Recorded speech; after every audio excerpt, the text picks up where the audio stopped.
শনিবার দুপুর 2টা থেকে রাত 9টা পর্যন্ত। আমরা ধুনটবাসী সংগঠনের তাল বীজ রোপণ কর্মসূচির আজকে ধুনট চান্দারপাড়া রোড থেকে আমরা শুরু করেছি। জিঞ্জিরতলা থেকে আজকে আমরা আমাদের হরিনাথপুর বাজার পর্যন্ত এই কর্মসূচি চালিয়ে যাব।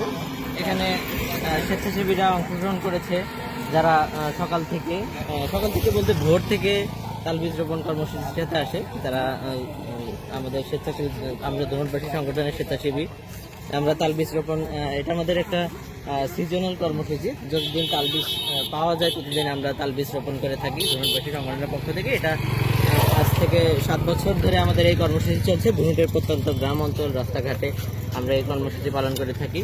আর এই তাল বীজ হচ্ছে আমাদের দেশের যে বৈশ্বিক আবহাওয়া, আমাদের সাস্টেনেবিলিটির জন্য আমরা তাল বীজ রোপণ করে থাকি এবং তাল বীজ রোপণের মাধ্যমে আমরা পরিবেশের ভারসাম্য রক্ষার চেষ্টা করি।